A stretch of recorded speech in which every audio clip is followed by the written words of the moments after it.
ওং নমঃ শিবায়, ওং নমঃ শিবায়, হর হর মহাদেব। বন্ধুরা, আপনি শ্রাবণ মাসের সোমবারে শিবের ব্রত করুন বা নাই করুন, আপনি যদি এই শিব ব্রত কথা একবার শুনে নিতে পারেন তাহলে আপনি মালামাল হয়ে যাবেন। হ্যাঁ বন্ধুরা, আপনারা একেবারে ঠিকই শুনেছেন। এর ফলে আপনার সকল মনস্কামনা পূর্ণ হবে ও আর্থিক উন্নতি হবে অবধারিত। আর এক কথায় বলতে গেলে আপনি দেবাদিদেব মহাদেবের আশীর্বাদে আপনি অখণ্ড সৌভাগ্যের অধিকারী হবেন। হ্যাঁ বন্ধুরা, এই পবিত্র শ্রাবণ মাসে যদি আপনি ভগবান শিবের পুজো আরাধনা করার মনস্থির করে থাকেন তাহলে এই সোমবারে শিব ব্রত কথাটি অতি অবশ্যই শ্রবণ করুন, নচেত আপনার এই ব্রত অসম্পূর্ণ থেকে যাবে। আপনি যদি ভগবান শিবের পুজো আরাধনার মনস্থির করে থাকেন তাহলে এই সোমবারে শিব ব্রত কথাটি অবশ্যই শ্রবণ করুন, নচেত আপনার এই ব্রত অসম্পূর্ণ থেকে যাবে। তাই বন্ধুরা, আপনি যদি শ্রাবণ মাসের সোমবারের ব্রত করেন তাহলে অতি অবশ্যই শুনবেন। এই শ্রাবণ সোমবারের এই ব্রত কথার মাধ্যমে আপনি পরিষ্কার করে জানতে সক্ষম হবেন আর আপনার জীবনে থাকা সমস্ত প্রকার দুঃখ কষ্ট দারিদ্রতা যেমন ঘুচে যাবে, ঠিক তেমনি আপনি যদি মহা সংকট ও মহা বিপদে থাকেন সেখান থেকেও আপনারা সুনিশ্চিতভাবে রেহাই পাবেন। সেই সঙ্গে বন্ধুরা, এই শ্রাবণ সোমবারের ব্রত কথার মাধ্যমে আপনি পরিষ্কার করে জানতে সক্ষম হবেন এই শ্রাবণ মাসের সোমবার দিন দেবাদেবীদেব মহাদেবের পুজো আরাধনা করলে এবং এই ব্রত মহাত্ম কথাটি শ্রবণ করলে কি হয়। তাই বন্ধুরা, এই পবিত্র শ্রাবণ মাস চলাকালীন অন্তত পক্ষে একবার হলেও এই ব্রত কথাটি শ্রবণ করুন। আর সেই সঙ্গে একটি বিষয় আপনাদের মাথায় রাখতে হবে, আর আপনারা যখন এই ব্রত মহাত্ম কথাটি শ্রবণ করবেন তখন এই ব্রত সম্পূর্ণ মহাত্ম কথাটি অর্ধেক শুনে কখনোই ছেড়ে দেবেন না। আর আপনারা যদি এই সম্পূর্ণ ব্রত মহাত্ম কথাটি শ্রবণ না করে ছেড়ে দেন তাহলে দেবাদিদেব মহাদেব যেমন রুষ্ট হবেন, ঠিক তেমনই আপনার জীবনে শুভ কিছু ফলের জায়গায় নিজের বিপদকে নিজেই ডেকে আনবেন। তাই আপনারা যদি আপনাদের মনস্কামনা পূর্ণ করতে চান, যদি চান দেবাদিদেব মহাদেবের আশীর্বাদের হাত আপনাদের মাথার উপরে থাকুক, তাহলে এই ব্রত কথাটি একটিবার হলেও শ্রবণ করুন। অনেকেই হয়তো আজকে শ্রাবণ সোমবারের ব্রত পালন করছেন। বন্ধুরা, যদি আপনি শ্রাবণ সোমবারের ব্রত রেখে থাকেন এবং শিব পূজা সম্পূর্ণ করার পর আর আজকের দিনে শিব ব্রত কথাটি শ্রবণ করতে হয়, না হলে শিবের পূজা অসম্পূর্ণ থেকে যায়।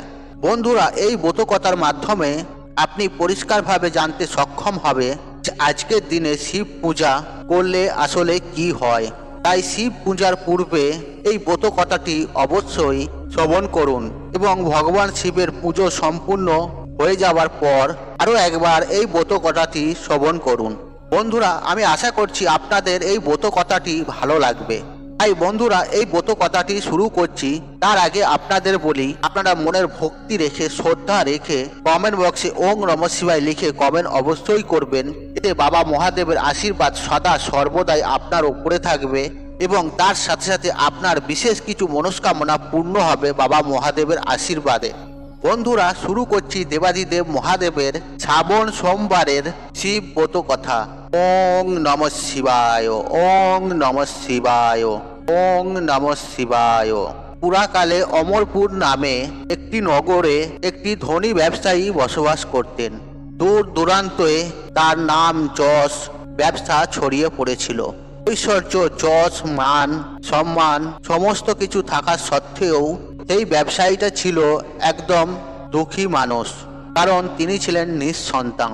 দিন রাত তিনি একটি বিষয় চিন্তা করতেন, তার এই বিপুল ঐশ্বর্য, ধন সম্পদ তার মৃত্যুর পর কে দেখভাল করবে। তাই সন্তান লাভের আশায় তিনি সমস্ত কিছুই করতে রাজি ছিলেন।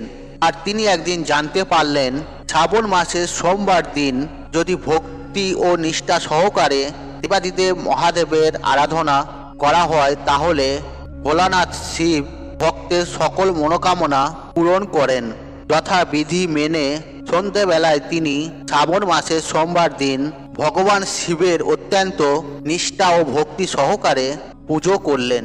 একবার নয়, শ্রাবণ মাসে প্রত্যেক সোমবার দিন তিনি আবার পূজায় নিজেকে নিয়োজিত করলেন।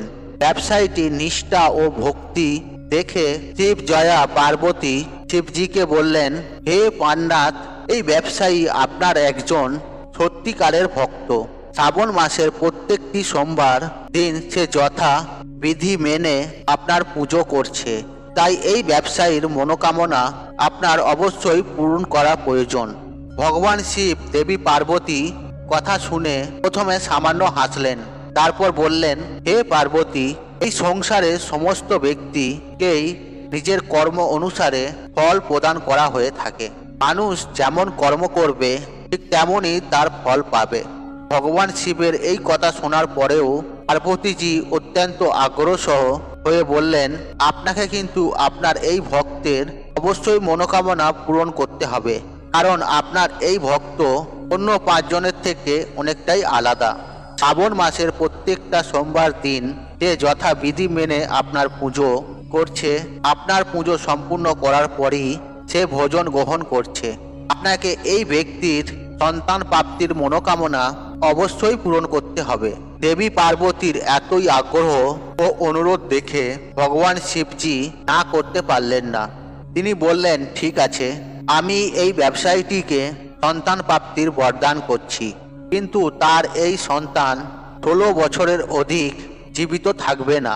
শ্রাবণ মাসের শেষ সোমবার ব্রত শেষ হওয়ার পর সেই ব্যবসায়ীটি সেই রাত্রে ভগবান শিবের স্বপ্নে দর্শন করলেন। স্বপ্নে ভগবান শিবজি তাকে পরিষ্কার করে জানালেন তাকে পুত্র সন্তানের বরদান তিনি করছেন, তবে তার এই পুত্র 16 বৎসর পর্যন্ত কেবল জীবিত থাকবে। ভগবান শিবের কাছ থেকে এই বরদান পেয়ে ব্যবসায়ী খুশি তো হলেন, তবে পুত্র যেহেতু অল্পায় নিয়ে জন্মগ্রহণ করবে তার জন্য চিন্তিত হলেন। বেশ কয়েক মাস পর তার একটি ফুটফুটে সুন্দর পুত্র সন্তান জন্ম নিল। ব্যবসায়ীটির ঘর খুশিতে ভরে গেল। যথেষ্ট ধুমধামের সঙ্গেই এর জন্য উৎসবের আয়োজন করা হলো, কিন্তু ব্যবসায়ীটি খুব একটা খুশি ছিলেন না, কারণ তার এই পুত্র যে অল্পায়ু হিসেবে জন্মগ্রহণ করেছেন তিনি এতদিন পর্যন্ত রহস্যই রেখেছেন। ঘটনার চক্করে সেই পুত্র সন্তানের নামকরণ করা হলো অমর নামে। ছোটবেলা থেকেই তাকে দান, ধ্যান, তপ এবং পুজো অর্চনা শেখানো হলো। আর ব্যবসায়ীটি প্রত্যেক বছর শ্রাবণ মাসের সোমবারের ব্রত সঙ্গে সঙ্গে পুরো সোমবার ব্রত রাখতে শুরু করলেন।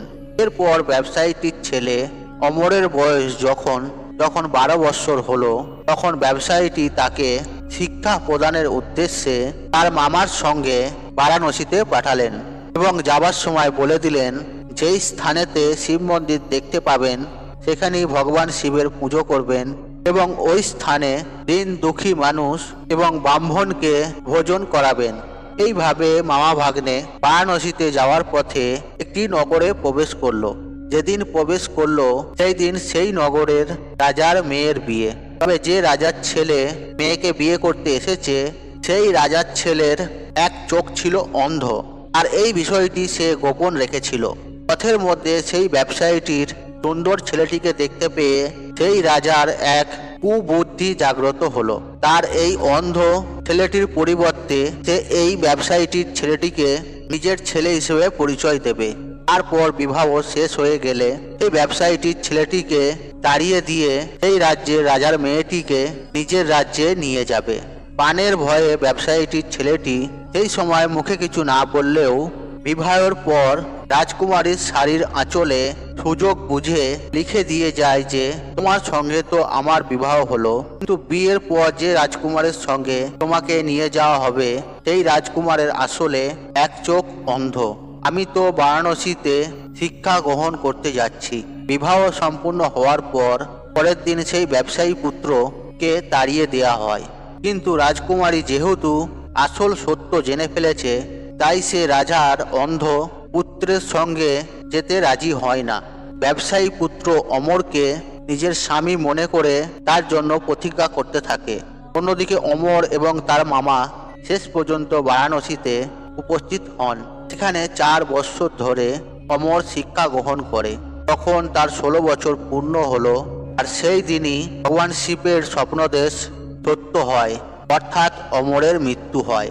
ছেলের মৃত্যুর সংবাদ পেয়ে সেই ব্যবসায়ী এবং তার স্ত্রী অন্ন গ্রহণ পরিত্যাগ করে। এই ঘটনায় শিব জয়া পার্বতী অত্যন্ত শিবের প্রতি ক্রুদ্ধ হন। তিনি ভগবান শিবের উদ্দেশ্যে বলেন, যে ব্যক্তি আপনার সারা জীবন ধরে নিষ্ঠা ও ভক্তি সহকারে পুজো করলো, যার পুত্র একইভাবে আপনাকে পুজো করে আসছে, তার প্রতি এইরূপ বিরূপ হলেন কিভাবে? ভগবান শিবজি বললেন, এ তো বিধির বিধান, যা হওয়ার তা হবেই। এই কথায় পার্বতীজি আরও ক্রুদ্ধ হলেন। তিনি বললেন, তাহলে কি ভক্তির কোনো অর্থ নেই? এরপর থেকে তো কোনো ব্যক্তি আর ভক্তির প্রতি বিশ্বাস রাখবে না। ভগবান শিবজি দেবী পার্বতী এই রূপ আগ্রহ দেখে শেষ পর্যন্ত সেই ব্যবসায়ীর পুত্র অমরকে জীবিত করলেন। ব্যবসায়ীর পুত্র অমর শিক্ষা সমাপ্ত হওয়ার পর যখন নিজের বাড়ি ফিরতে শুরু করলেন, সেই সময় পথের মধ্যে প্রতীক্ষারত রাজকুমারী এবং রাজার বিপুল ধন সম্পদ নিয়ে নিজের নগরে প্রবেশ করলেন। ভগবান শিবজি সেই ব্যবসায়ীটিকে আবার স্বপ্নে দেখা দিলেন এবং দেখা দিয়ে বললেন, তোমার ভক্তি ও নিষ্ঠায় আমি অত্যন্ত প্রসন্ন হয়েছি, তাই বিধাতার বিধির লেখন শেষ পর্যন্ত আমাকে বদলাতে হয়েছে। তোমার মতনই এই রূপ কোনো ব্যক্তি যদি আমার প্রতি পূর্ণ বিশ্বাস রেখে নিষ্ঠা ও ভক্তি সহকারে শ্রাবণ সোমবারের ব্রত রাখে, ব্রত সমাপ্তির পর শ্রাবণ সোমবারে এই ব্রত কথা শ্রবণ করে, তাহলে নিশ্চিত তার মনের সমস্ত ইচ্ছা পূরণ হবে। তাই শ্রাবণ মাসের প্রত্যেকটি সোমবার ভগবান শিবের ব্রত রাখার চেষ্টা করুন এবং ব্রত সমাপ্তির পর এই ব্রত কথাটি অবশ্যই শ্রবণ করুন। বন্ধুরা, এর ফলে আপনাদের যাবতীয় মনস্কামনা পূর্ণ হবে স্বয়ং দেবাদিদেব মহাদেবের কৃপা আশীর্বাদে এবং বাবা মহাদেবের সান্নিধ্য লাভ করতে পারবেন। বন্ধুরা, তাই আজকের মতন বিদায় নিলাম। আশা করি ভিডিওটি দেখে উপকৃত হয়েছেন। তবে ভিডিওতে একটি লাইক করুন, একটি কমেন্ট করুন, একটি শেয়ার করুন এবং বন্ধু বান্ধব আত্মীয়জনদের সাথে শেয়ার অবশ্যই করুন। মনে রাখবেন, আপনার একটি শেয়ার অনেক মানুষকে উপকৃত করে তুলতে পারে। আর আপনি যদি আমার চ্যানেলে নতুন হয়ে থাকেন তাহলে চ্যানেলটি অবশ্যই সাবস্ক্রাইব করুন এবং পাশে থাকা নোটিফিকেশন অন রাখুন, কারণ এই রূপ নিত্য নতুন ভিডিও সবার আগে দেখার জন্য। ঈশ্বর আপনার মঙ্গল করুক, আপনি সুস্থ থাকুন, নিরোগ থাকুন ও আপনার দিন মঙ্গলময় হোক। ওং নমঃ শিবায়, ওং নমঃ শিবায়, ওং নমঃ শিবায়।